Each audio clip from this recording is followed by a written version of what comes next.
Sonia, que pues ella fue la que estuvo pues enviando correos para poder tenerla aquí. Y bueno, el día de hoy ella nos va a compartir una ponencia sobre los tratamientos en el español mexicano. Y bueno, voy a empezar con una breve semblanza sobre pues toda su carrera. Es muy breve porque pues no hay mucho tiempo, pero bueno, empiezo. María Leonor Orozco Vaca es investigadora asociada en el Centro de Lingüística Hispánica del Instituto de Investigaciones Filológicas de la UNAM. Obtuvo su doctorado en lingüística por el Colegio de México con la tesis Estudio Sociolingüístico de la cortesía en tratamientos y peticiones, datos de Guadalajara, con la cual obtuvo el premio Wigberto Jiménez Moreno en 2011 a la mejor tesis de doctorado correspondiente al área de lingüística. Sus temas de investigación se centran en la variación del español en México desde una perspectiva sociolingüística y pragmática. Entre sus publicaciones se encuentran Expresión de tú genérico y actividades de imagen, Tú genérico en el español de la Ciudad de México y el papel de la interacción en la expresión de sujetos pronominales de segunda persona. Además, ha participado como conferencista y ponente en coloquios nacionales e internacionales y también cursos en la Escuela Nacional de Antropología e Historia, el Colegio de México, el CIESAS DF y la Universidad de Guadalajara. La mayoría de sus cursos han sido sobre sociolingüística, métodos cuantitativos en lingüística, metodología de la investigación lingüística y pragmática. Actualmente es coordinadora del Corpus Oral del Español de México en conjunto con Pedro Martín Butragueño y Erika Mendoza Vázquez. Un placer tenerla aquí, doctora, y espero pues esta conferencia no tenga intervenciones por parte del internet y que todo salga bien. Y gracias a todos los que nos acompañan el día de hoy a esta penúltima conferencia de la Semana de Lengua y Literatura Hispanoamericanas. Muchas gracias. Gracias a ustedes por la invitación. Pues voy a hablar de un tema que me gusta mucho y lo escogí pensando también en que hay mucho por estudiar en ese sentido, entonces, pues que sepan que existe esa posibilidad de estudio y la música no estaba prevista, pero pues también tenemos música. Voy a compartir mi pantalla para que, ay, ¿qué pasó aquí? Para que veamos esta presentación.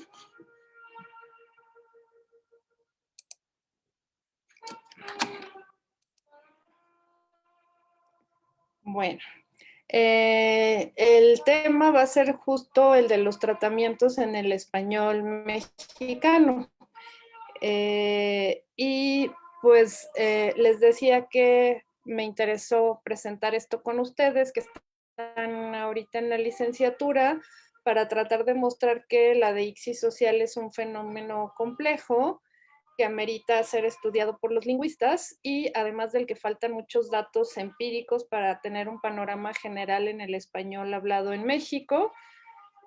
Por ejemplo, vamos a ver que no hay estudios en San Luis Potosí sobre tratamientos, bueno, excepto una pequeña mención que comentaré más adelante. El plan que tengo para esta presentación es tratar estos 6 puntos que ven en esta diapositiva, empezando con los aspectos centrales que conforman la deixis social, algunas de las funciones que tienen las formas de tratamiento, para luego pasar a que hablemos de cambios que se están dando actualmente en el trato pronominal en nuestro país. Voy a comentar de manera muy breve sobre el voceo en México, también para pues mostrar su vigencia, porque a veces se cree erróneamente que es un rasgo que está desapareciendo, que no se usa. Y bueno, después paso al trato nominal, que sería otra área de la deixis social. Vamos a centrarnos más en el trato pronominal en 3 y 4, en 5 en el trato nominal, y voy a cerrar sugiriendo temas de interés en el análisis de la deixis social y sugerencias para el futuro, ¿no? Como todo lo que hay aún por estudiar en este sentido. Y bueno, para empezar, pues vamos a recordar qué es deixis. Deixis viene del griego, en donde significa indicar o mostrar. Índice viene de index, ¿no? El dedo que señala, y cuando hablamos en lingüística de deixis, estamos situándonos en el momento de la enunciación, ¿no? En ese punto cero, a partir del cual un hablante se ubica, que es el yo, el aquí y el ahora. Justo el yo, pues pone al hablante como eje de esa enunciación, y a eso lo conocemos como deixis de persona. Aquí, pues nos situamos en un espacio, ¿sí? Y en un espacio y ahora en un tiempo. Y ya por extensión, se ha hablado de deixis social, ¿sí? Y ahorita vamos a ver cuáles son esos aspectos centrales que conforman la deixis social, ¿sí? Fillmore en el 75 es el que usa este término para referir al estudio de los ítems lingüísticos que reflejan, dice, o establecen o son determinados por ciertas realidades de la situación social en la que ocurre un acto de habla. Y bueno, ¿cómo se manifiesta la deixis social en las lenguas? Pues con las formas que tenemos para marcar persona. Un ejemplo sería los pronombres, ¿no? Y también con las distinciones que existen en algunas lenguas entre habla plana, habla cortés, habla honorífica y habla humilde. Hay lenguas que tienen sistemas pues donde se codifica morfológicamente toda esta información de maneras complejas, como el japonés sería un ejemplo, y otras que codifican tal vez en menor medida estos aspectos, pero es un universal que existe en las lenguas. Ahorita vamos a ver cuáles son esas distinciones para el español, ¿sí? Cuando hablamos de deixis social, también es importante que hagamos una distinción en cuando una forma es forma de tratamiento, cuando esa misma forma está funcionando como una forma referencial, o incluso cuando podría funcionar como una forma de autorreferencia, ¿sí? Por ejemplo, un nombre propio. En el primer ejemplo, si yo tengo Juan, ven aquí, Juan es una forma de tratamiento, es un vocativo, ¿no? Estoy llamando directamente a Juan. Si yo le cuento a alguien, ayer vi a Juan, eso es una forma referencial. Y si Juan escribe una carta y firma atentamente Juan Pérez, pues ahí Juan funciona como una forma de autorreferencia. Entonces, bueno, de todas estas posibilidades, lo que vamos a tratar hoy es el de las formas de tratamiento, ¿no? Que son aquellas formas mediante las cuales nos dirigimos a nuestros interlocutores. Y a esto también se le da el nombre de formas de tratamiento, y el conjunto de formas de tratamiento es las formas nominales y pronominales de segunda persona. En español, pues tenemos segunda persona singular y plural en función apelativa. Y dentro de este sistema de formas de tratamiento hay varios elementos lingüísticos que las conforman, ¿no? Desde los pronombres, tú, usted, la flexión verbal también nos da pistas de si ahí se está usando un tratamiento tuteante o ustedeante. En el tratamiento también entran los nombres propios, los apodos, los títulos, ya sean títulos genéricos o títulos profesionales, y los términos de parentesco, ¿no? Entonces, todos estos elementos nos van a dar pistas de cuál es el tratamiento que se da a un interlocutor. Y justo vamos a ver un ejemplo en el que vamos a resaltar que se están usando diversas formas que nos dan pistas del tratamiento, ¿sí? Eso pues está tomado de una revista en la que están narrando una entrevista que se le hizo a Carlos Slim, ¿sí? Vean en negritas, justo marco todos esos elementos lingüísticos que nos permiten ver cuál es el sistema de tratamiento que usa el entrevistador eh, para dirigirse a Slim y también Slim al entrevistador, ¿sí? Vemos ahí que dice, Carlos Slim se remueve en el sillón, el disgusto aflora en su rostro. ¿A dónde quiere llegar? Eso es lo que le pregunta Slim al entrevistador.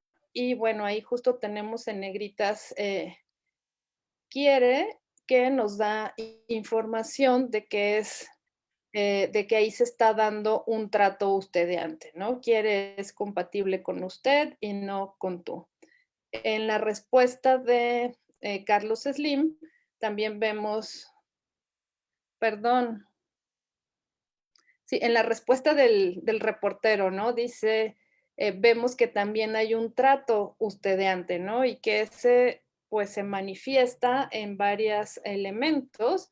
Discúlpeme, respondiera, ¿no? Entonces tenemos la flexión verbal, tenemos un pronombre explícito, usted, tenemos el uso de posesivos, que son correferentes con usted, suyo, su, y también vemos un ejemplo del trato nominal que le está dando, ¿no? Ese ingeniero, pues que justo sería una forma de tratamiento que basada en la profesión. Entonces, pues en todos los discursos, en todas las interacciones, nos percatamos del tratamiento y es muy fácil eh, ver cómo se está codificando. ¿Sí? Eh, ahora, después de tener en claro qué son las formas de tratamiento, vamos a comentar algunas funciones que tienen estas formas. ¿Sí? Y justo, pues, todo lo que hacemos con ellas como hablantes, ¿sí? Nos servimos de ellas, el hecho de que el español tenga la opción de usar tú o usted con mis interlocutores me permite hacer diferentes cosas en función de quién es mi interlocutor o qué tipo de situación comunicativa se está desarrollando o qué identidad quiero mostrar, me quiero acercar a mi interlocutor, me quiero alejar de él y marcar distancia. Entonces, bueno, voy a tener esos elementos que me permiten resolver en términos pragmáticos qué hacer en muchas interacciones. Eh, entre estas funciones que cumplen las formas de tratamiento, pues la primera o central es que, o la información que nos dan es que van a mostrar cuál es la relación entre hablante y oyente, ¿sí? Si ustedes escucharan este ejemplo que está aquí, qué gusto encontrarte, cabrón, hace años que no nos vemos, pues seguramente pueden inferir cuál es la relación entre esas personas, ¿sí? De entrada, bueno, el destinatario sabemos que es un hombre y podemos decir que seguramente eso ocurre entre amigos, ¿no? Entonces, esa forma de tratamiento nos da una pista de una relación entre personas. También empleamos las formas de tratamiento de manera estratégica y lo hacemos a veces con ciertos actos de habla. Piensen, quieren obtener algo, quieren pedir un favor, entonces, pues podemos tal vez usar una forma de tratamiento que no usamos de manera cotidiana para dirigirnos a una persona.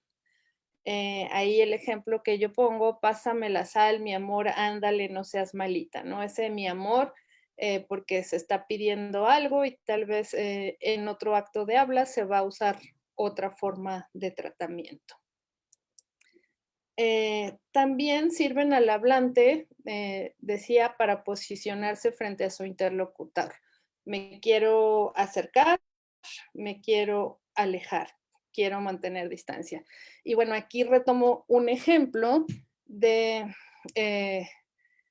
un episodio que tal vez ustedes no recuerdan porque son muy jóvenes, que aquí justo puse entre comillas el comes y te vas, que ocurrió en 2002, una grabación que se filtró entre Fidel Castro y Fox, que en ese momento era presidente de México, cuando Fox pues quería disuadir a Fidel Castro de que viniera a esa cumbre que hubo en México, ¿sí? Y bueno, ahí está solo el inicio de la conversación, pero vamos a ver cómo cada uno de los participantes está seleccionando un sistema de tratamiento diferente y pues cómo se mantiene de manera consistente en cada interlocutor, porque a veces en algunas interacciones tenemos que hay cambio de trato, vamos a verlo más adelante, aquí no hay un cambio de trato, vemos que Fidel pues va a usar un trato ustedeante mientras para dirigirse a Fox, mientras que Fox usa un trato tuteante. Entonces, cuando ocurren interacciones de este tipo y en el estudio de las formas de tratamiento, pues se dice que lo que se da es un trato asimétrico, es decir, no hay un usted recíproco o no hay un tú recíproco entre los participantes. Ahí vemos, Fidel, dígame, señor presidente, ¿cómo está usted? ¿No? Entonces vemos ese trato ustedeante desde la primera flexión verbal. En cómo está usted, además tenemos el uso explícito del pronombre y vemos este trato nominal, señor presidente. Mientras que Fox, Fidel, ¿cómo estás? Bueno, ahí en estás rescatamos que es un tratamiento tuteante y usa el nombre propio para dirigirse a Fox. Muchas veces cuando se da este tipo de trato asimétrico, a veces decía que hay un cambio, o sea, tal vez Fidel dice, bueno, pues me está tuteando, yo también voy a tutearlo, ¿no? Pero vemos que Fidel mantiene ese tratamiento. Muy bien, muchas gracias. ¿Y usted qué tal? ¿Sí? Eso también podría tal vez propiciar que Fox hubiera cambiado a usted, pero no lo hace, ¿no? Fox sigue con ese tratamiento, qué gusto, oye, Fidel, pues llamándote, ¿no? Entonces vamos viendo ahí en las flexiones verbales ese trato tuteante, el nombre propio y bueno, acá, ¿no? Entre tú y yo, entonces, de manera recurrente vemos pues que se mantiene un trato tuteante y lo que están haciendo ambos es posicionarse frente al interlocutor. Fidel mantiene la distancia, mantiene pues un trato más formal que tal vez se esperaría en una conversación de este tipo entre jefes de Estado y y Fox pues mantiene un tratamiento tuteante. Eh, Otra función que cumplen o de la que vamos a ver que dan cuenta las formas de tratamiento es que reflejan o muestran sentimientos momentáneos de los hablantes, ¿sí? Y aquí sí hay un ejemplo de cambio de trato. Eh, Esto es una interacción de una madre con su hijo. Dice, la mamá está preparando a Julio para una siesta y primero le dice: "Vente", y después: "Véngase mi vida", ¿no? Entonces, este ejemplo es de Rojas 2010, y lo que vemos ahí es, pues, primero el trato que sería el más esperado de una mamá a un hijo, un trato tuteante, pero, pues, hay un cambio inmediato a un trato ustedeante, que además se acompaña de un tratamiento nominal Mi Vida, ¿no? Entonces, pues puede haber cambios momentáneos. Los padres también a veces cuando reprenden a los hijos pequeños, pueden pasar de tuteo a ustedeo. Y bueno, después se vuelve al tuteo, ¿no? Entonces, bueno, a eso se le conoce como cambio de trato. Eh, Vamos a hablar ahora, después de ver, pues, todas las funciones que cumplen los tratamientos, eh, que actualmente hay lo que llamo un cambio en curso en el trato pronominal en México, ¿sí? Decíamos que tenemos 2 opciones, tú y usted, para, dirigirnos a diversos interlocutores, y vamos a ver en función de qué elegimos una u otra, y también qué está pasando cuando hablo de un proceso de cambio lingüístico. Muchas veces para seleccionar un tratamiento nos basamos en rasgos sociales de nuestro destinatario. Su estatus, por ejemplo, es mi profesor o es mi jefe, eh, o no hay ninguna diferencia de ningún tipo, es mi hermano, es mi amiga, ¿sí? Nos fijamos en la edad, en la posición social de una persona, en el sexo, y bueno, ahí se podría incluir una lista muy larga de factores que tomamos en cuenta. Si ustedes hacen una reflexión de a quién tratan de tú y a quién tratan de usted, pues seguramente van a empezar a ver que, pues que sí, ustedes siguen una serie de patrones, ¿no? Y lo que yo muestro es unos ejemplos de eh, qué es lo que dice la gente cuando se le pregunta, ¿y usted qué toma en cuenta eh, para decidir si usa tú o usted, ¿no? Entonces, aquí el ejemplo que muestro con la inicial U es de una persona que respondió que se fija en la edad, ¿no? Dice, de mi edad para arriba, de usted, de mi edad para abajo, de tú a todos. Eh, Más o menos, ¿no? Bueno, ahí está generalizando y si se ríe y dice, bueno, más o menos, ¿no? No es, y también muchas veces la confianza que te inspire la persona, ¿no? Entonces, bueno, estamos viendo que la edad es algo que se toma en cuenta. Aquí esta persona menciona la confianza. También hay personas que dicen que no tratan igual eh, a sus amigos. Este es otro ejemplo, ¿no? Que esta persona dice que si saluda a un amigo usaría formas como ¿qué hubo, güey? ¿Cómo estás? ¿Cómo te ha ido, cómo te ha ido, cabrón? ¿Qué milagro, caón? ¿Sí? Pero si se dirige a una amiga, pues la saludaría de otra manera, ¿sí?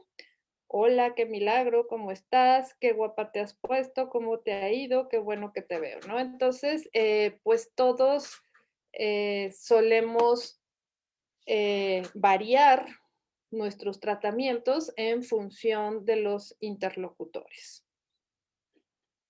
Am, También nos fijamos en otros aspectos, ¿sí? Como si la relación que tenemos con ese destinatario es de simetría o asimetría. A eso en lingüística, en el estudio de los tratamientos, se le llama eje de poder, o si ese destinatario es alguien conocido, cercano, familiar, o es alguien desconocido, ¿no? Y bueno, ahí podemos hacer un gradiente. y a eso se le conoce como el eje de distancia o la distancia social. También variamos los tratamientos en función del tipo de interacción que se lleva a cabo. Tal vez pensando en el ámbito universitario, tal vez dentro del salón de clases doy un tratamiento al profesor, pero si lo encuentro fuera, eh, va a ser una situación más informal y quizás cambie el tratamiento. Eh, Otro factor que nos lleva a modificar los tratamientos son las estrategias de cortesía o de descortesía. Podemos tratar de ser corteses y hay gente que dice, bueno, yo para ser cortés, ser amable, voy a usar usted eh, porque con tú no siento que estoy marcando respeto. Hay gente que dice eso. Pero también podemos usarlo en estrategias de descortesía. Justo si queremos marcar distancia, no sé si Fox, en el ejemplo que les mostraba, usó eh, de manera intencional ese trato tuteante con Fidel, pero podría ser una estrategia de descortesía, ¿no? Que no le está respondiendo de la manera en que Fidel inicia la conversación con un tratamiento muy formal y ustedeante.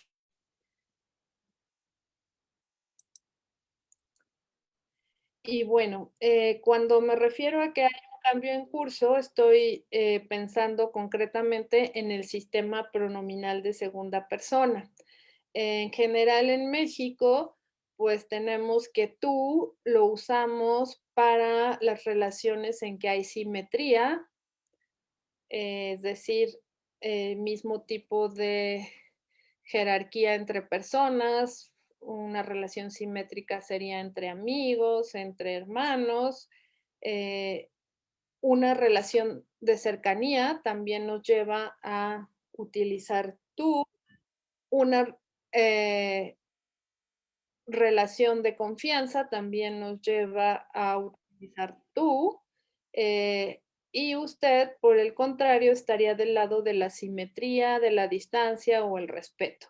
Confianza y respeto están subrayados ahí porque son aspectos o son términos que están usando las personas cuando explican por qué seleccionan tú o usted.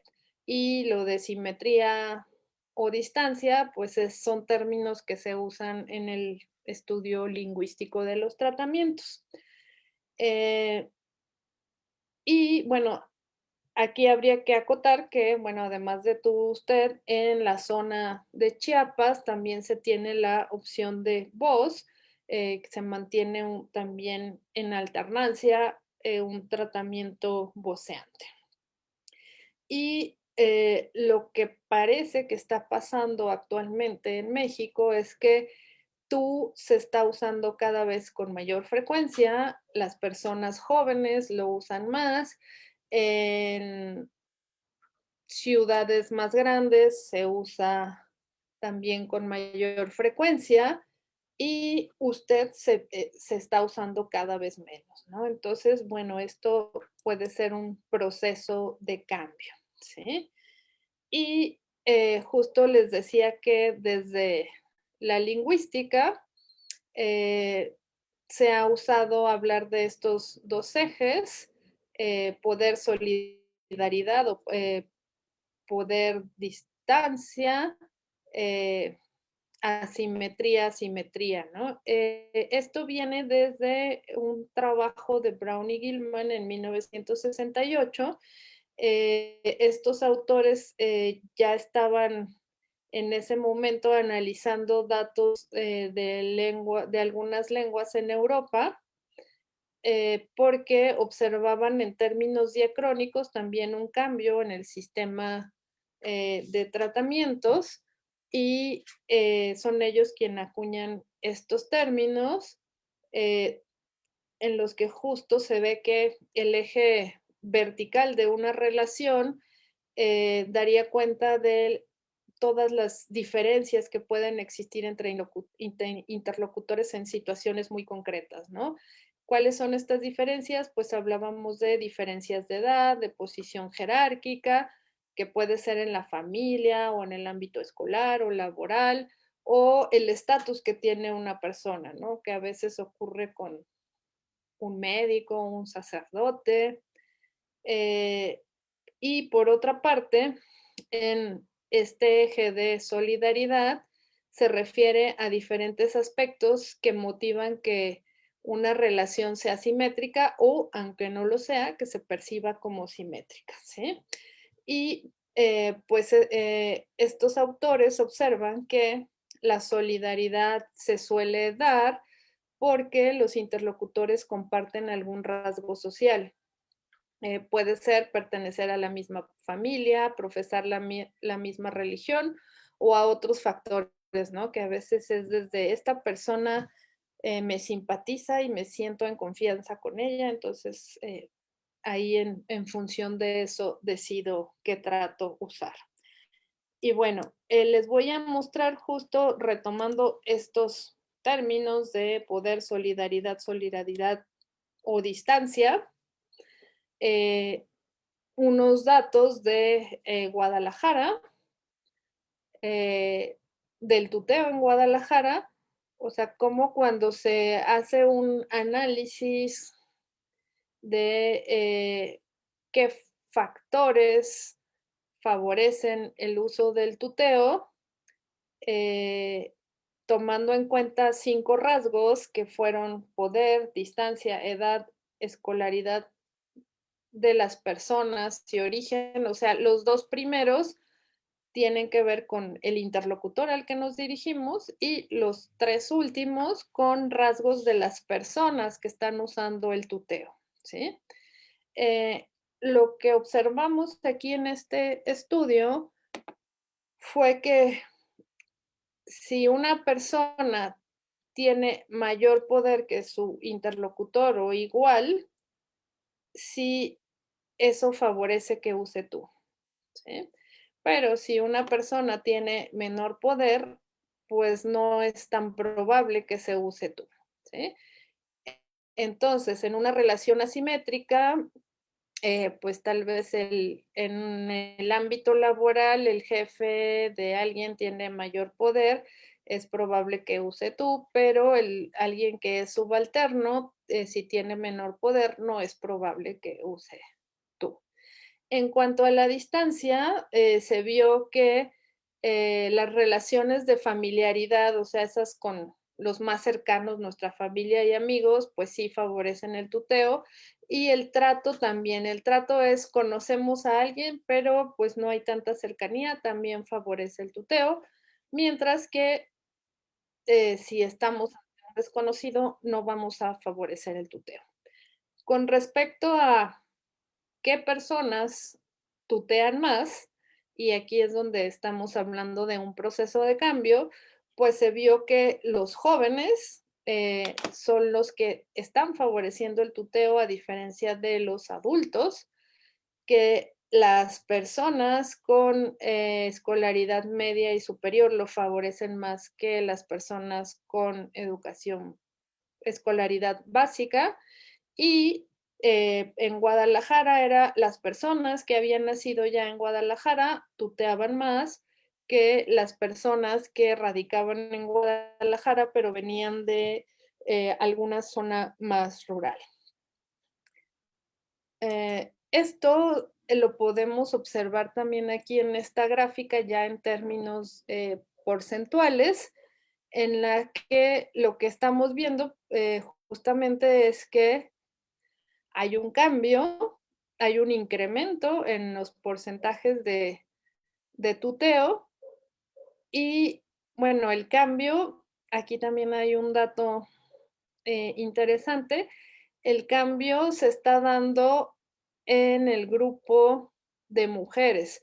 O sea, si vemos la línea que corresponde a las mujeres, vemos que las mujeres que se ubican entre 60 y 79 años son las que tutean con menor frecuencia y esto se va incrementando al siguiente grupo de edad y se incrementa aún más en el grupo de las más jóvenes que tienen entre 20 y 39 años, mientras que los hombres pues mantienen una tendencia muy plana. Sin embargo, lo que vemos también aquí y se suele ver en procesos de cambio es que en el grupo de mayores los hombres ya tenían frecuencias más altas de tuteo que las mujeres tenían frecuencias más bajas y van eh, cambiando pues justo, yo digo a lo largo del tiempo, porque la edad de los hablantes nos da pistas de cómo se mueve diacrónicamente algo. Entonces, bueno, aquí hay un ejemplo de este cambio en curso hacia cada vez más tuteo. Hay muy pocos estudios sobre tuteo, eh, así que ahí hay un tema de investigación.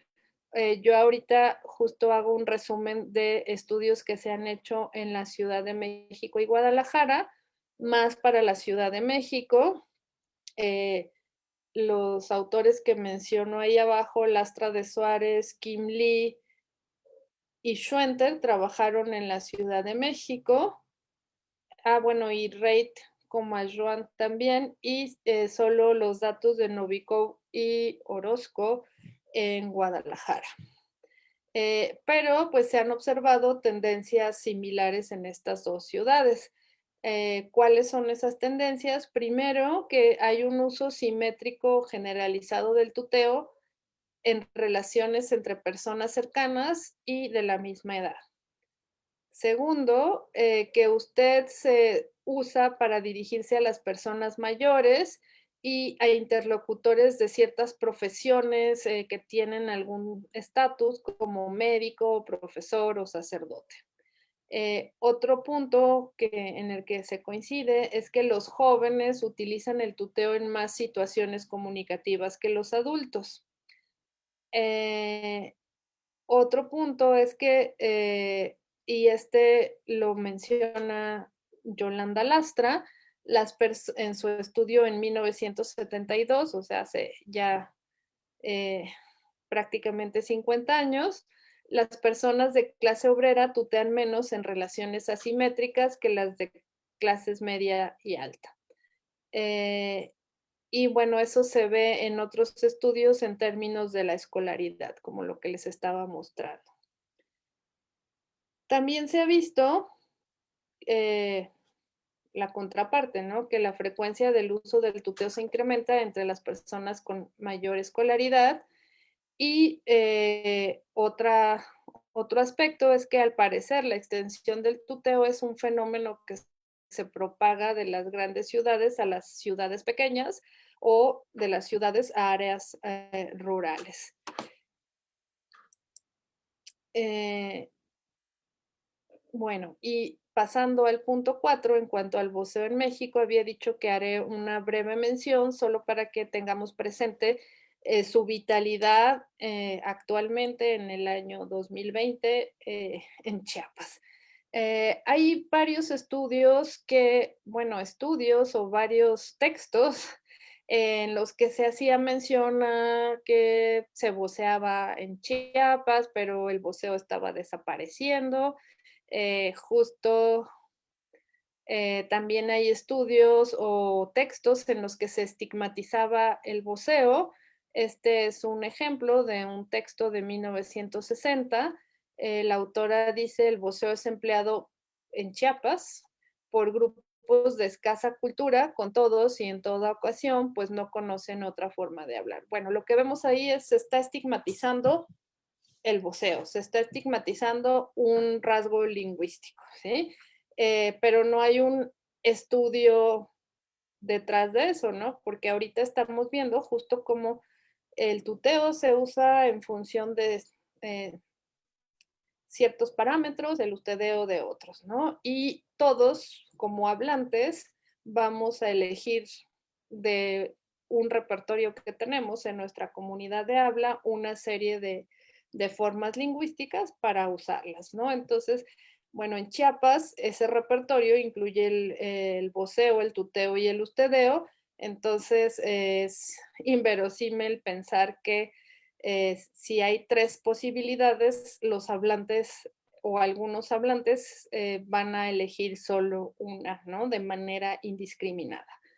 Eh, Voy a mostrarles un par de ejemplos eh, sobre la vitalidad del voceo y pues el primero es una conversación en Facebook entre dos mujeres jóvenes universitarias y pues ustedes saben, esos datos son públicos, entonces pues ahí ellas dos están voceando.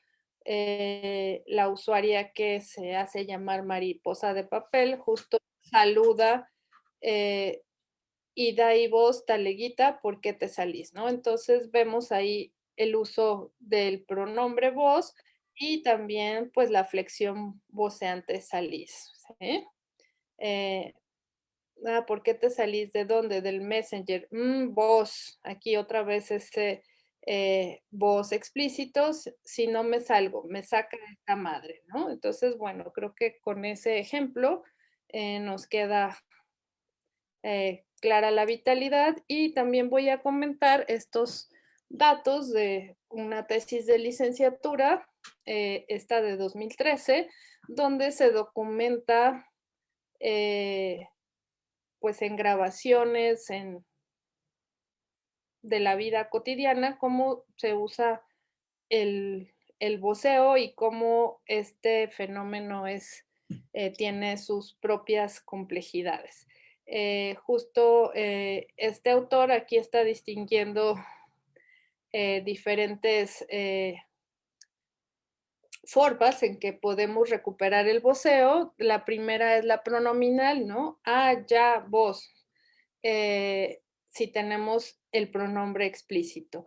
Porque muchas veces, pues, veíamos que el tuteo, el ustedeo o el voceo, nos percatamos de que se está usando en la flexión verbal, dado que el español es una lengua en que no tenemos que marcar de manera obligatoria los sujetos, ¿no? Entonces, muchas veces los sujetos pronominales los omitimos, que sería el segundo ejemplo, donde vemos que hay un voceo verbal y por la flexión verbal, pues vemos que se está voceando, ¿no? ¿Para qué querés que yo te tire las cartas? También se da un voceo mixto pronominal, ¿sí? Lo que vemos ahí es el verbo flexionado de manera voceante, sos, pero el pronombre es tú. Luego tenemos casos de voceo mixto verbal, donde el pronombre es tú, pero la flexión es voceante. Tú tenés, ¿no? Tú también tenés. Y por último, algo que en esta tesis el autor llamó voceo respetuoso, que es el uso de sos, nada más es el único verbo que se usa con usted, ¿no? Entonces, bueno, también esa combinación de sos y usted. No voy a dar más ejemplos del voceo para pasar a el último punto de este sistema de tratamientos. Ahorita vimos los pronombres, pero también podemos enfocarnos en los tratos nominales. Los tratos nominales también nos van a dar pistas de cuál es la relación entre los interlocutores, ¿sí? O de algo que quieren marcar. Porque muchas veces, como lo que está ocurriendo ahora en México, tenemos que un pronombre se empieza a usar con mucha frecuencia en relaciones asimétricas, que tal vez antes se mantenía justo un trato asimétrico para hacer esa distinción. Y muchas veces cuando hay ese cambio, si tenemos una forma nominal que sea asimétrica, nos va a dar información sobre el tipo de relación que existe entre los hablantes, ¿sí? Hay personas, por ejemplo, que tutean a sus padres, y si preguntamos a personas muy mayores, nos dirán que, pues que no, que ustedeaban a los padres. Eh, pero a pesar de que en el uso pronominal ya haya un tuteo a los padres, a veces en el uso nominal se mantienen esas diferencias simétricas, ¿no? Los hijos pueden tutear a los padres, pero tal vez siguen dirigiéndose a ellos con formas nominales como papá o mamá, aunque también se da el caso del uso del nombre propio. Eh, Sobre las formas nominales hay menos investigación. Eh, entonces, pues se sabe muy poco sobre su función en este ámbito de la deixis social y la mayoría de estudios que hay a veces son de tipo morfológico y léxico, pero aquí también hay todavía mucho por investigar en términos de un análisis sociopragmático, es decir, qué hacemos con las formas nominales, para qué nos sirven en nuestra vida cotidiana y qué personas usan qué formas. Eh, ¿Cuál sería el repertorio de formas nominales? Pues vamos a distinguir dos grandes grupos, el de los nombres propios y el de los nombres comunes. En nombres propios tenemos los nombres de pila, ahí entran los apodos o sobrenombres, también el trato por el apellido, y en los nombres comunes están los títulos de parentesco como mamá, tío, los títulos profesionales, doctor, licenciado, veíamos en un ejemplo ingeniero, y también los títulos genéricos. Estos son pues nombres comunes que no van a referir ni a parentesco ni a profesión, ¿no? Como decirle a alguien niño, señora, etcétera. Y bueno, comentaba que mucha de la investigación sobre nombres propios, pues se ha centrado solo en la morfología. Hay varias investigaciones en México de corte dialectológico en las que se presenta pues un inventario de qué tipo de modificaciones solemos hacer con los nombres propios, ¿no? Desde el uso de hipocorísticos, diferentes acortamientos que hacemos, o formación de diminutivos, también cómo a veces cambiamos de sonido, hacemos cambios de sonido en los nombres, justo cuando queremos marcar cercanía con nuestro interlocutor, ¿no? Se dan estos procesos de palatalización como Alonso o Loncho, y también a veces pues ocurren varios procesos, ¿no? Como acá estaba mostrando en acortamientos, el caso de las aféresis como Guadalupe, Lupe, pero después Lupe, pues podemos agregar un diminutivo y tenemos Lupita. Entonces, hay trabajo en este sentido, pero falta ver trabajo de cómo usamos esos nombres y con quién los usamos.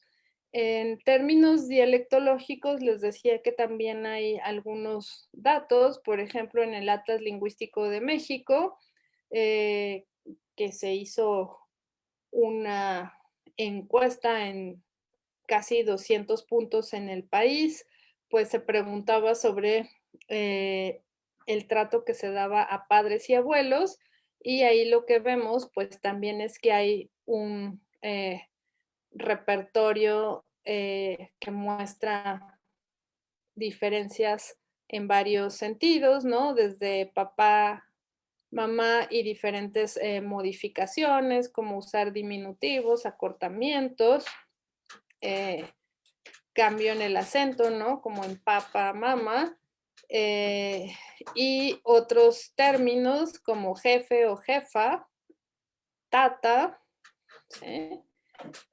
Doña o viejo. Igual para los abuelos, pues hay un repertorio Y eso es algo más de lo que sabemos, pero de formas muy concretas en los atlas lingüísticos. Cuando vamos a preguntarle a las personas sobre otros usos, pues empezamos a documentar más repertorio, ¿no? Por ejemplo, para los hermanos, pues formas como carnal, carnala, carnalito, ¿no? Aparte de hermana, hermano, o qué sé yo, pues para cuñado, cuñada, cuñado, cuñis, o para una comadre decirle comalle. Esos son algunos de los ejemplos que se pueden obtener si hacemos cuestionarios para tener este tipo de información. Aquí también presento un repertorio de títulos genéricos, como qué formas usas para dirigirte a tus amigos, ¿no? Y aquí hay una lista. O para diferentes personas. Y pues tenemos desde estas formas genéricas, gorda, gordo, güera, mijo, y bueno, ya después un repertorio más particular que van refiriendo los hablantes. Entonces, bueno, ese sería un ejemplo de títulos genéricos. Y bueno, para los oficios, pues también tenemos que hay variación al respecto, ¿no? Como a los ingenieros se les llama Inge, al licenciado se les suele decir LIC, o como, si las personas, qué términos usan para dirigirse a un doctor, que pues rara vez usan el nombre propio o tutean, a menos que hubiera otro tipo de relación, ¿no? Como el doctor es un pariente, bueno, ahí habría una diferencia, pero pues si no, se mantienen formas como doctor, doctora, galeno, médico. Ok, bueno. Para cerrar después de este rápido repaso de los tratamientos en México y de diferentes elementos que lo constituyen, me gustaría plantear unos temas de interés en el análisis de la deixis social y algunas sugerencias para el futuro. El primero sería estudiar los apodos. Esto es algo que se ha estudiado, conozco estudios en otros países y aquí en México tal vez los haya, pero no, hasta el momento no tengo conocimiento de ellos, ¿no? Que a veces se dice que, pues sí, que los apodos pueden molestar a la persona que recibe ese apodo, pero pues aquí justo muestro un ejemplo donde a Paquita, la del barrio, le están preguntando cómo nació ese sobrenombre y ella narra la historia y justo aquí dice que el apodo se lo puso Felipe, el Indio Jiménez, que a su vez tiene un apodo, ¿no? El Indio, y que le dijo, ya tengo tu nombre, Paquita, la del barrio, y su respuesta, ¿no? Se oye bonito, le dije, se oye bien. ¿Qué le preguntó el Indio Jiménez? ¿No te molesta? Justo por esta idea que se tiene que un apodo puede ser molesto, y ella responde, no, ¿por qué? Entonces, bueno, ahí también hay un área de estudio. Otra sería la de las formas de referencia. Veíamos que una era las formas de tratamiento, yo me dirijo a alguien, pero otra es cómo me refiero a alguien, ¿no? Que ahí también cambiamos mucho. A veces yo puedo tratar a una persona con una forma, pero cuando esa persona no está presente, me refiero a ella con otra forma, ¿sí? Aquí pues hay una serie de ejemplos tomados del Diccionario del Español de México, donde vemos diferentes formas de referencia nominales, ¿no? La entrada a la oficina estaba llena de güeyes, se me hace que este cabrón va a ir con el chisme. Uno no se pasa la vida estudiando para que venga cualquier pendejo a quererle enseñar su oficio. Y ahí estaba parado un vato como de 20 años o la busca un abuelito con una criatura, ¿no? Entonces ahí estamos viendo pues que las formas de referencia tienen o pueden ser más variadas que las formas de tratamiento.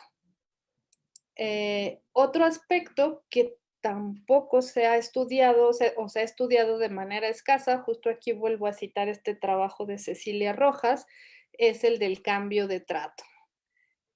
Primero, pues voy a comentar lo que vemos en la diapositiva del lado izquierdo, que es en una entrevista donde una mujer está contando que ella ayuda a su esposo es dentista, ella lo ayuda en el consultorio y que, pues, delante de los pacientes lo trata de usted, ¿sí?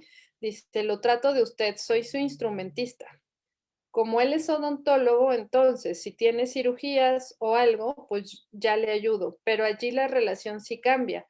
Por ejemplo: "Piedad, pásame, el espejo o dame gasas". "Claro que sí, doctor", me pongo mucho en mi papel, ¿no? O sea, que es un cambio de trato momentáneo, cuando hay otras personas y además porque ahí en el consultorio ella es la instrumentista y él es el odontólogo.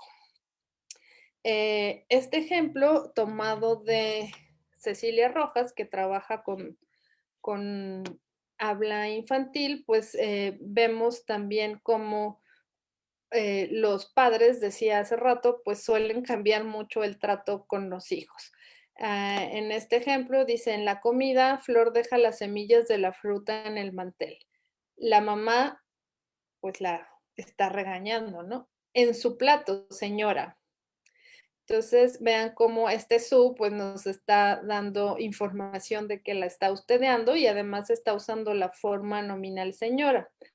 Pero inmediatamente hay un cambio. Por favor, Flor, en tu plato, ¿no? Entonces, aquí ya vemos el uso del nombre propio y el tuteo que está ahí codificado en ese pronombre posesivo. Entonces, de esto también, pues, hay pocos estudios y aquí muestro un mapa eh, de algunas zonas que han sido estudiadas, pero vamos a hacer alguna matización, porque, por ejemplo, digo, ahorita me voy a centrar en San Luis Potosí. Ustedes van a ver que está ahí en gris. Sí. Ah, bueno, tal vez ya hay muchos estudios en San Luis Potosí. Bueno, de ese gris que no tiene rayitas, dice, son estados en los que en algunas de sus localidades se han estudiado formas de tratamiento. Y luego el gris con rayitas dice estados en los que en algunas de sus localidades se ha registrado voceo. Para San Luis Potosí está esta mención porque hay un trabajo de corte dialectológico, que es este de Ávila 1990, donde sí da cuenta de formas pronominales y nominales, pero solo en Tamazunchale. Entonces, bueno, no hay más estudios de San Luis Potosí. Aquí justo en este cuadro estamos mostrando, además que los estudios sobre los tratamientos son con diferentes enfoques, o sea, cómo hay más estudios de corte dialectológico que mencionaba, algunos sociolingüísticos que, como les dije, se centran en las ciudades de México y Guadalajara. Hay también estudios de corte diacrónico y otros más situacionales, basados justo en interacciones muy concretas, eh, y algunos que serían investigaciones documentales, es decir, pues solo se van tomando notas de qué formas usan las personas cuando está, o sea, y bueno, estamos escuchando algo, pero no hay un análisis sistemático en términos lingüísticos. Eh, Ahora, ¿cómo se puede estudiar los tratamientos y cómo se puede estudiar también, pues, en tiempos de pandemia, en estos tiempos que estamos en el encierro, ¿no? Porque, pues, muchos de estos estudios que yo he estado comentando, pues, implican, grabar datos, estar en contacto con personas y, tenemos que replantearnos cómo podemos hacer investigación de otras maneras. Por eso aquí, pues, voy a resaltar, que podemos trabajar con diferentes datos, pero, pensando en la situación actual, pues, tenemos, datos de esta modalidad de comunicación mediada por computadora, donde tenemos, pues, diferentes chats o datos en Facebook o en Twitter. Muchos de esos datos son públicos, ¿no? Bueno, sobre todo en Twitter, la gente que tiene sus cuentas públicas, esos datos los podemos usar. Si son datos privados, pues sí tendríamos que pedir permiso a las personas. Igual con conversaciones telefónicas podríamos trabajar pidiendo permiso a las personas o rescatar videos, por ejemplo, de debates políticos que encontramos en línea, de las sesiones del Congreso. Y bueno, lo que menciono al principio o al final son otro tipo de interacciones en las que sí habría que eh, salir a la calle, pero pues me gustaría resaltar esas, ¿no? También pensando en cómo podemos modificar nuestra manera de obtener datos en esta situación. Y bueno, ya para cerrar, ahora sí, sugerencias para el futuro, pues faltan muchos estudios, tanto sociolingüísticos como dialectales, que describan la distribución de usos pronominales en diferentes comunidades y también estudios de tipo pragmático, ¿sí? Estudios más situacionales que muestren justo esto que vimos de cambio de trato o usos estratégicos de las formas de tratamiento en la interacción. Y pues con esto termino y les agradezco que me hayan escuchado.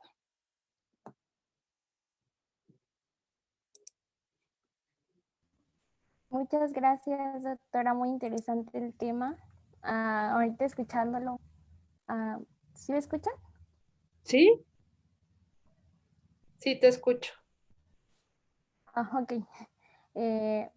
Sí, ahorita que escuchando esto, pues, bueno, me hizo reflexionar cómo desde que estamos chiquitos nos imponen a decir, bueno, a tutear a quienes son de nuestra edad y pues hablarles de usted a nuestros maestros, a nuestros papás y cómo también nos bueno, a mí en mi caso, pues mis papás son maestros, entonces como pues conviví mucho con maestros, era hablarles de usted porque si no, pues un regaño.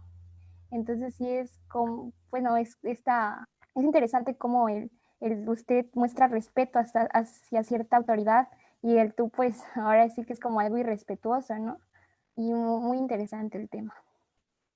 Sí, que tal vez para ti no lo era, pero para tus papás sí, y por eso te Sí, corregía, ¿no? Así, y ajá, pues eso lo vamos aprendiendo justo en estos procesos de socialización, ¿no? Donde se nos va indicando a quién es adecuado tutear, a quién es adecuado ustedear.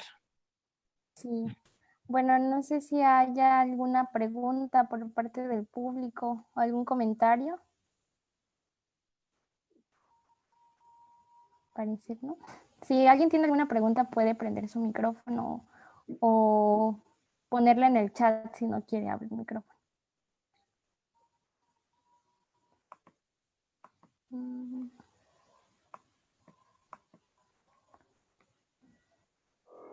Sí me escucho bien, ¿verdad? Sí, Aunque es que tuve problemas con mi internet, pero... bueno, pone el doctor José Miguel Sardiñas que sí es frecuente usar cuate como vocativo. eh, Sí se usa cuate como vocativo, no me atrevería a decir si es frecuente, porque, bueno, mi formación es de sociolingüista y nos centramos mucho como en tener datos empíricos y cuantificables para decir si algo es frecuente, pero creo que en el altiplano sí se usa cuate como vocativo y eso también es mi impresión, sin datos de corpus, que también cuate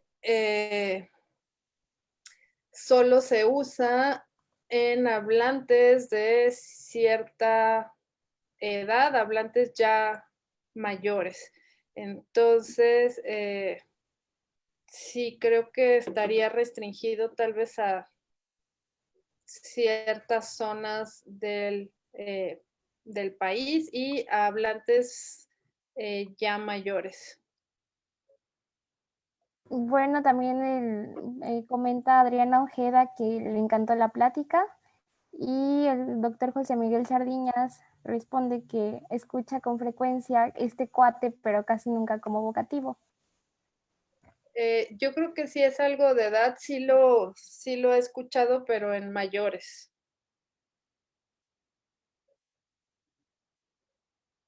Y después el doctor, Aunque es bueno, verdad, Marco sí, Pérez comenta, perdón, iba a decir ¿mande? que, que es verdad que sí, cuate es más, seguro es más frecuente como forma referencial, ¿no?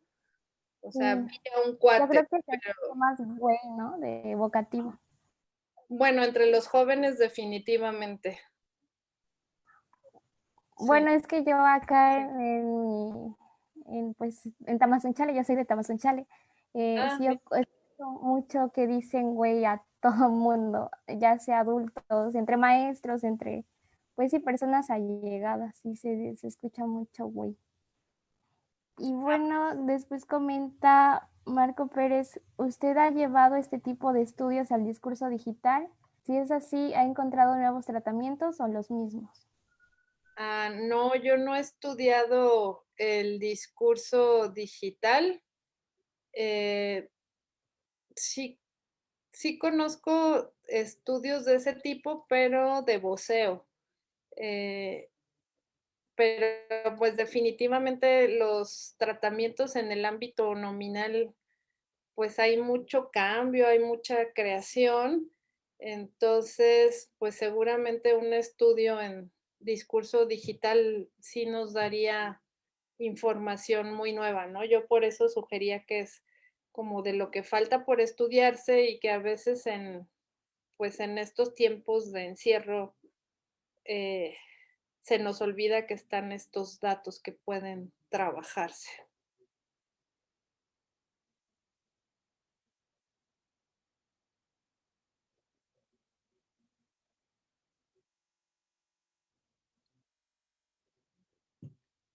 Creo que Está el micrófono apagado, Dulce.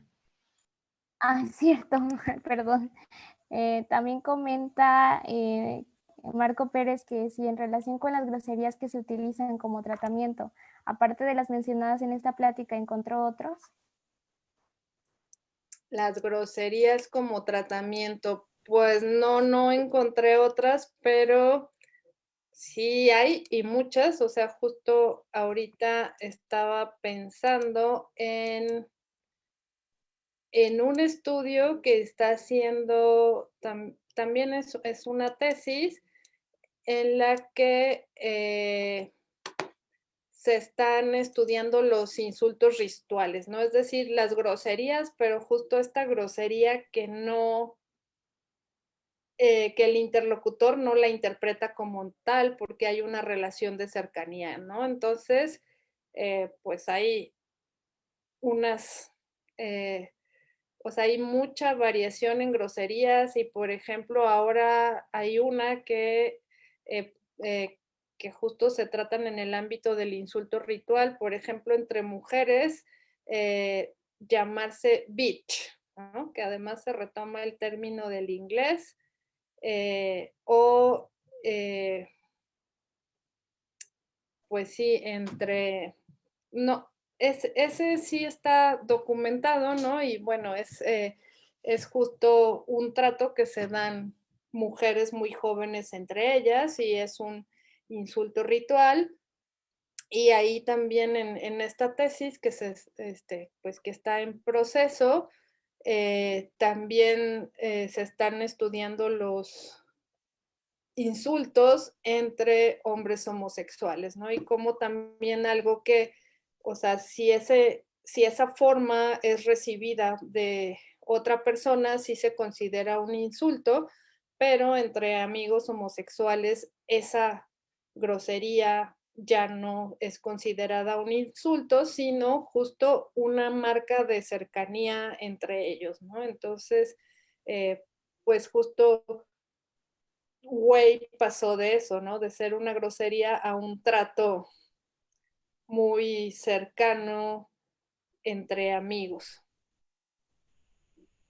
Bueno, también siguiendo lo de Marco Pérez, bueno, después me pregunta que sobre las groserías ritualizadas con marcas de tratamiento cortés para su rastreo y procesamiento estadístico, ¿utiliza un software para conteo de palabras?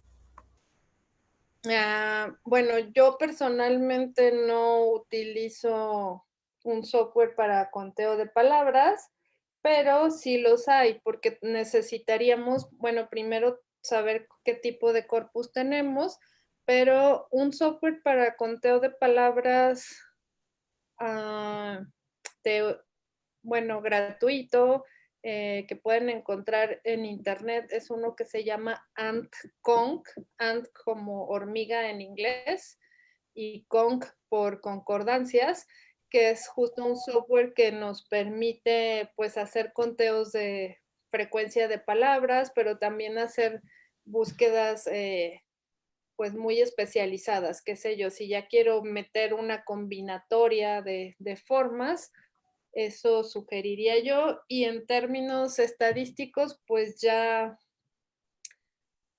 ahí hay pues diferentes tipos de software disponibles, pero eso sería como después si se quiere hacer un análisis cuantitativo. En sociolingüística se usa mucho uno que se llama Goldberg. Bueno, Marco Pérez también comenta que cómo ha obtenido estas groserías ritualizadas. Ya en la última pregunta dice. Es, estas que estaba yo comentando de una tesis, pues justo se están haciendo a partir de grupos de Facebook, porque pues o sea, es difícil obtenerlas de otra manera, ¿no? Como otro tipo de datos que obtenemos mediante grabaciones. Entonces lo ideal son interacciones pues muy espontáneas, muy naturales y pues estas se han obtenido de grupos de Facebook en las que participan pues solo jóvenes que tienen algún interés en común, qué sé yo, un grupo de gamers o de diferentes pues afinidades, ahí se pueden encontrar interacciones de ese tipo. Bueno, y ya Xiomara aplazó la pregunta. Bueno, tiene la duda de que si es vato con V o con B. Yo lo transcribí con labial y retomando el ejemplo del DEM. Entonces, pues en ese sentido me guiaría por la decisión del DEM, del Diccionario del Español de México.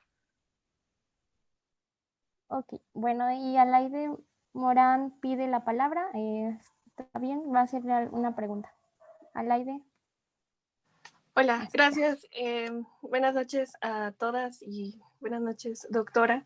Quisiera preguntarle si solo ha trabajado con corpus de entrevistas, o sea, corpus escritos, porque quisiera preguntarle si ha notado que, por ejemplo, en los vocativos, en corpus escritos, ha encontrado estos vocativos que se escriben, digamos, con faltas de ortografía y que tienen como este uso descortés, porque, por ejemplo, ya ahorita estoy haciendo mi tesis sobre insultos usados por feministas en Twitter, feministas mexicanas, y he notado que, por ejemplo, utilizan hombre de manera despectiva, pero lo escriben sin H y con V.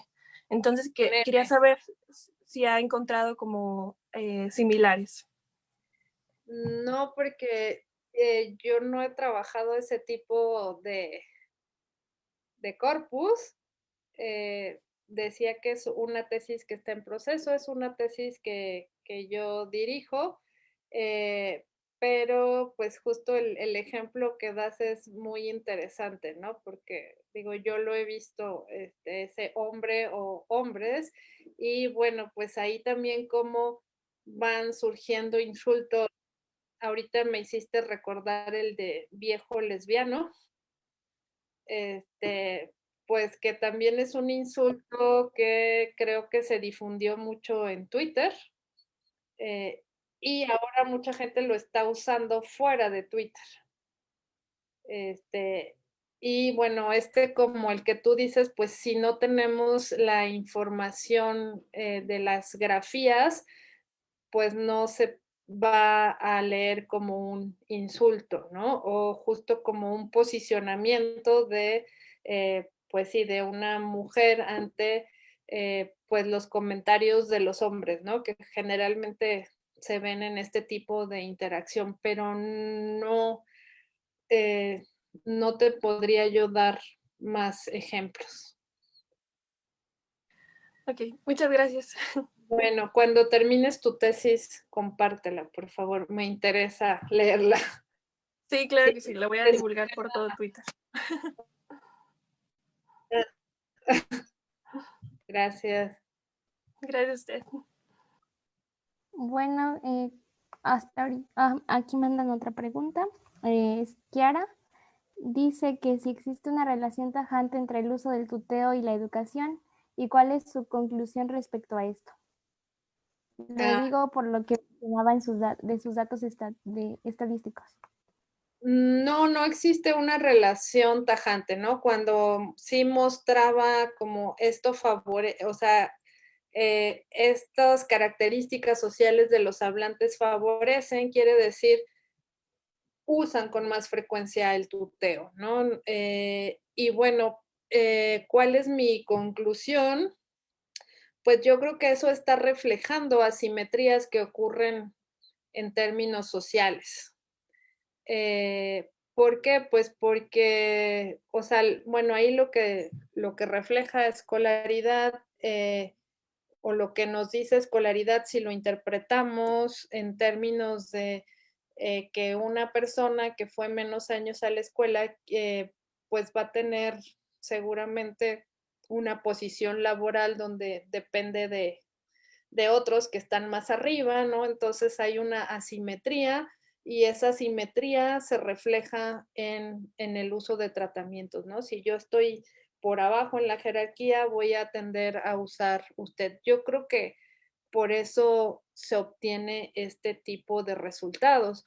O también por, pues, estas dinámicas de socialización que justo ahorita Chio comentaba, pues a mí me regañaban si yo usaba tú para dirigirme a un maestro, tenía que usar usted, ¿no? Entonces, pues también a veces nos van inculcando ciertos tratos para nuestros interlocutores desde en la familia.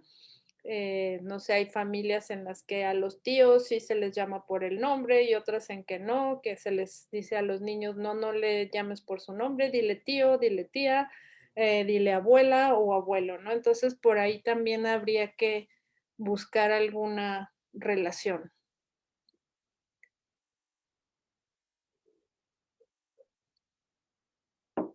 Bueno, también comenta Kiara que cuál es su conclusión sobre el tuteo, sobre que el tuteo que es actualmente más usado en los jóvenes. Bueno, pues definitivamente que estamos ante un cambio en curso. Esto quiere decir que se espera que cada vez haya más tuteo, que este cambio, también otra vez en términos sociales, puede estar reflejando cambios en las dinámicas sociales, ¿no? En justo estos procesos de socialización en que se marcaban más las jerarquías, están desapareciendo y pues ahora está surgiendo un nuevo trato que sería un tú más generalizado y en el que al menos lo que se está codificando o se está tratando de hacer es borrar esas diferencias de edad, diferencias jerárquicas, de estatus, de posición, qué sé yo, en un ámbito laboral. Entonces, pues creo que sí vamos hacia un cambio y esto no significa que si usted se asocia con respeto para muchas personas, tú no lo sea, ¿no? O sea, justo las personas que están usando tú cada vez más no van a ver ese valor de, qué sé yo, de no respeto. O sea, puedo tutear a alguien, pero eso no implica una falta de respeto. Entonces, también hay un cambio en cómo asociamos una forma lingüística con una valoración. Y, bueno, ¿alguien más tiene alguna pregunta o comentario?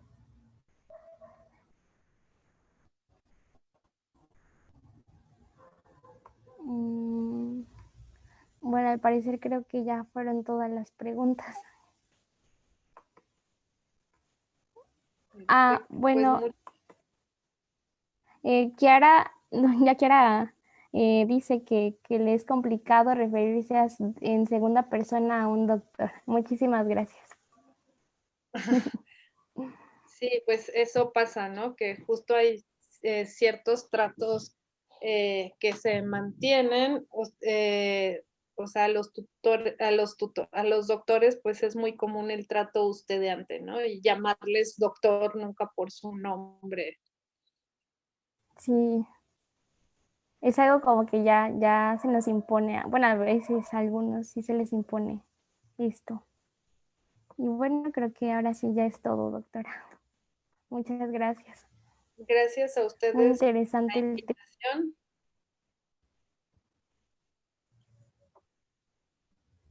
Sí, no, pues a ver si ahora que vuelva a la normalidad todo, pues podemos invitarla a la facultad Me daría mucho en gusto otra semana. y sobre todo que volvamos a clases presenciales, creo que es algo que todos estamos esperando. Sí, sí, muchas gracias. Gracias, hasta luego. Norma Díaz le agradece por la conferencia. Ah, gracias. Nos Hasta vemos luego. entonces. Hasta luego. Buenas Un tardes. gusto escucharla. A los alumnos, por favor, pueden quedarse un momento para pasarles lista.